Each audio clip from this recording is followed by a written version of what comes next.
सर्दी ताप, मान्सून सुरू झाला होता आणि पाऊस थांबतच नव्हता. गट्टू, चिंकी आणि आई बाल्कनीत बसून पाऊस पाहत होते. आई बघ ना, किती मस्त पाऊस पडतोय. मलाही पावसात भिजावं असं वाटतंय. हो गट्टू, तू अगदी माझ्या मनातलं बोललास. मलाही खूप इच्छा होतीये पावसात भिजायची. नाही मुलांनो, वातावरण बदलतंय. अशात जर तुम्ही पावसात भिजलात तर तुम्हाला सर्दी होईल आणि तापही येईल. बघा बरं, सगळीकडे सर्दी ताप झालाय. अगं आई, प्लीज ना, आम्ही फक्त 10च मिनिटं भिजू प्लीज. हो आई, आम्ही लवकर येऊ. फक्त 10च मिनिटं भिजू. इतक्या लगेच थोडी आम्हाला सर्दी ताप होणार आहे. गट्टू, चिंकी, फक्त 1 मिनिटही पुरेसा आहे ताप येण्यासाठी. माझं ऐका, हट्ट करू नका. आई गट्टू, चिंकीला समजवण्याचा खूप प्रयत्न करते, पण ते ऐकतच नाहीत. ते आपला हट्ट पुरा करतात आणि पावसात भिजायला निघून जातात. चिंकी, मला थोडी थंडी वाजतीये. हो गट्टू, मला सुद्धा कसं तरी तापासारखं वाटतंय. अरे बाबा, आपल्याला सर्दी तर नाही ना झाली? असं नको बोलू गट्टू, आई आपल्याला खूप बोलेल. आता काय करायचं चिंकी? आईला तर समजेलच ना आपल्याला सर्दी ताप झालाय. दोघेही आपसात खुसूरफुसूर करत असतात की तेवढ्यात तिथे आई येते. काय झालं गट्टू, चिंकी, इतकं हळूहळू काय बोलताय? अरे काहीच नाही, काहीच तर नाही. सर्दीमुळे गट्टूचा आवाज जरा खराब झाला होता आणि त्याचा आवाज बदलला होता. जसं तो आईशी बोलला, आई समजून गेली की त्याला सर्दी झालीये. बघितलं, मी नाही म्हटलं होतं ना पावसात भिजायला. आता झाली ना सर्दी तुम्हाला? आता सांगा काय करायचं? सॉरी आई, आमच्या दोघांकडून मोठी चूक झाली. हो आई, आम्ही तुझं ऐकायला हवं होतं. आम्ही आमच्या हट्टामुळे आमची तब्येत बिघडवून घेतली. हो गट्टू, असं तर आपण उद्या शाळेत नाही जाऊ शकणार. उद्या तर गणिताचा महत्वाचा तास आहे. ते पण बुडणार आपलं. थोड्या वेळच्या मजेसाठी आपण इतकं नुकसान करून घेतलं.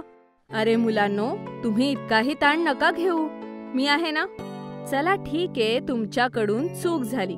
पण आता मला प्रॉमिस करा की ह्या पुढे तुम्ही माझं नेहमी ऐकाल.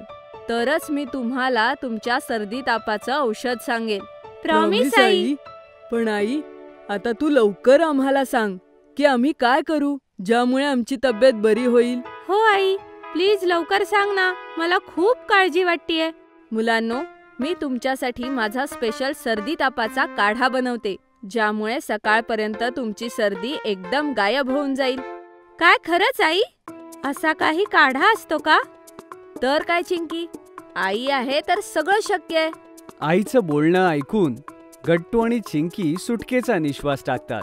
ठीक आहे आई, मग वेळ का घालवायचा? तू लवकर आमच्यासाठी तुझा स्पेशल काढा बनव ना. परत एकदा सॉरी आई. आता परत आम्ही भिजण्यासाठी हट्ट नाही करणार. काही हरकत नाही गट्टू, चिंकी. मला आनंद ह्याचा आहे की तुम्हाला तुमची चूक समजली. फक्त 10 मिनिटं थांबा, मी लवकर तुमच्यासाठी काढा बनवून आणते. असं म्हणून आई पटकन किचन मध्ये जाते आणि आपला स्पेशल काढा बनवू लागते. थोड्या वेळाने काढ्याचा सुगंध सुटतो. आई गट्टू, चिंकीला काढा आणून देते. हे बघा मुलांनो, हा काढा थोडासा कडू आहे, पण ह्यामुळे तुमची सर्दी लवकर बरी होईल.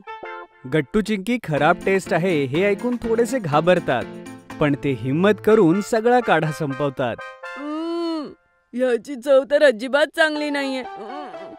आई, पण मी माझा ताप घालवण्यासाठी हा सगळा संपवून टाकला. हो आई, मी सुद्धा माझा पूर्ण काढा संपवला. व्हेरी गुड मुलांनो. आता बघाच, सकाळपर्यंत तुम्ही एकदम फिट आणि फाईन होऊन जाल. अजिबात काळजी करू नका आणि आरामात झोपा. आईचं म्हणणं ऐकून सुद्धा गट्टू आणि चिंकीला जरा टेन्शन होत होतं की उद्या आपली शाळा मिस तर होणार नाही ना. ते आरामात पडून बोलत होते. चिंकी, तुला काय वाटतं, सकाळपर्यंत आपण बरे होऊ ना? माहित नाही गट्टू, पण माझा आईवर पूर्ण विश्वास आहे. जर ती म्हणालीये की तिच्या स्पेशल काढ्याने आपली तब्येत ठीक होऊन जाईल, तर ठीक होईल. हो चिंकी, चल आता वाट बघू आईच्या काढ्याच्या जादूची. मग ते दोघेही झोपतात. सकाळी सकाळी आई त्यांना उठवायला येते. गट्टू, चिंकी, उठा बाळा. या बरं जवळ, बघू तुमची तब्येत कशी आहे. आई एक एक करून दोघांनाही तपासते आणि सुटकेचा निश्वास टाकते. तुम्हाला आता कसं वाटतंय? आई, मला आधीपेक्षा खूप बरं वाटतंय. हो आई, आता मलाही माझी तब्येत बरी वाटतेय. आता आम्ही आरामात शाळेत जाऊ शकतो. वा बाई, तुझा जादूचा काढा तर कमाल होता. एका रात्रीतच आमची सर्दी गायब झाली. हो मुलांनो, आई अशीच जादू करते आपल्या मुलांसाठी. चला आता लवकर तुम्ही तयार व्हा आणि शाळेत जा. आता आरामात तुम्ही तुमच्या गणिताच्या तासाला जा, ठीक आहे? हो आई. जर तुम्हाला आमचे व्हिडिओ आवडत असतील तर लाईक करा, कमेंट करा आणि सबस्क्राईब करा.